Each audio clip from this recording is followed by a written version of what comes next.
अभ्युदय जी कह रहे हैं, सर खराब व्यवस्था से पागलपन पैदा होता है, सही कह रहे हैं आप। क्या इसका कुछ असर आप पर भी पड़ा है? आपको क्या लगता है इस बारे में? जी, जी, बिल्कुल, मैं कैसे इससे बेअसर रह जाऊँगा? पूरा जीवन इससे असर रहता है। लेकिन वही है कि वो वाली लिमिट कभी क्रॉस नहीं हुई, जहाँ के बाद में आदमी को पागल खाने जमा कर देते हैं कि भई अब इससे ज़्यादा सहन नहीं कर सकते। वो लिमिट नहीं पहुँची, लेकिन कुछ लोगों की तो वो लिमिट भी पहुँच ही जाती है, तभी ना पागलपन में इतने सारे लोग हैं, पागलखानों में।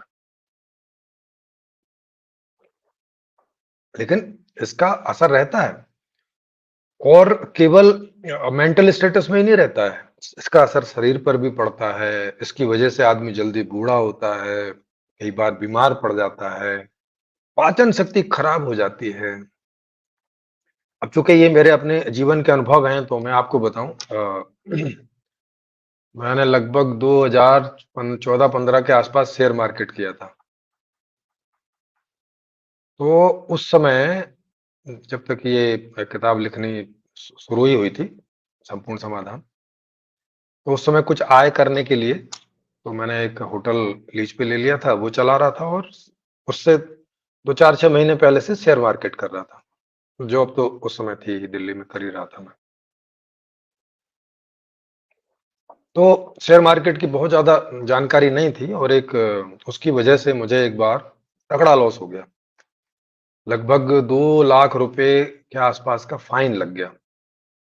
कोई एक ऐसी मिस्टेक हुई जिसके बारे में मुझे मालूम नहीं था। तो अब वो अनजाने में हुआ और लेकिन अब फाइन है तो वो मुझे भरना पड़ा, 2 लाख रुपए का फाइन हुआ।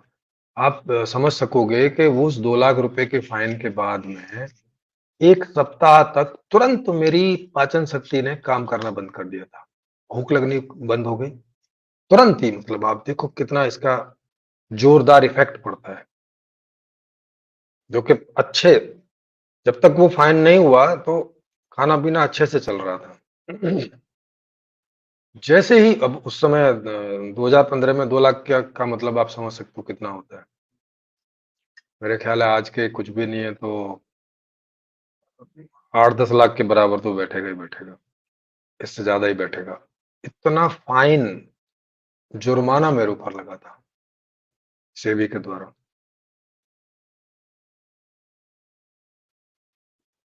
1 सप्ताह तक भूख लगना बंद हो गई थी, जबकि खाना मेरे पास था।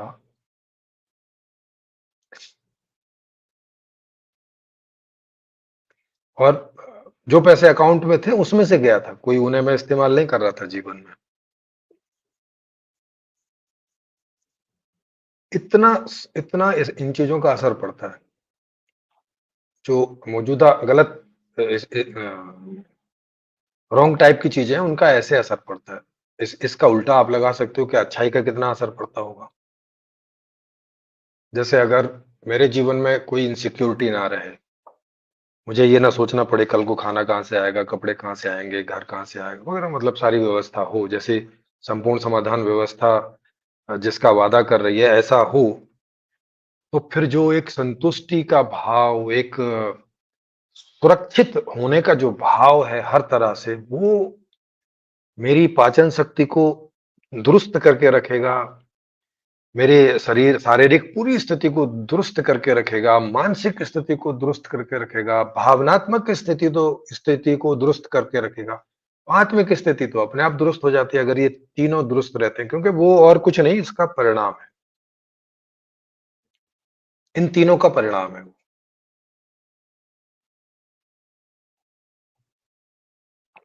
इन तीनों का रिजल्ट है।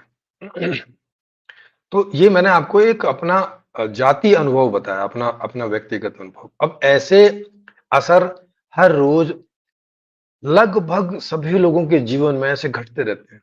कभी ऐसे प्लस होता है तो अच्छा लगता है, कभी माइनस हो जाता है तो बुरा लगता है। जितना ज़्यादा माइनस हो जाता है उतना ज़्यादा बुरा लगता है।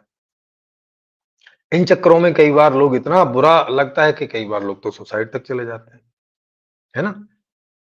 अब वो जैसे मुझे 2 लाख का उस समय हुआ था, मान लिया वो 10, 20, 50 लाख का मुझे फाइन लग जाता। भाई सुसाइड के अलावा कोई वो रहता है और या तो जेल जाओ,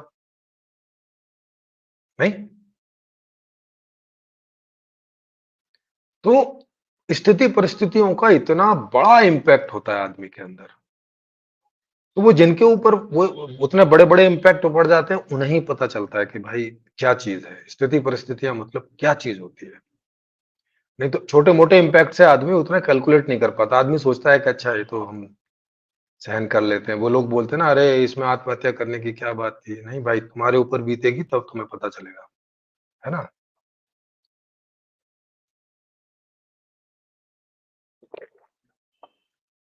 तो ये बात है। तो इस तरह के फ़र्क पड़ते हैं।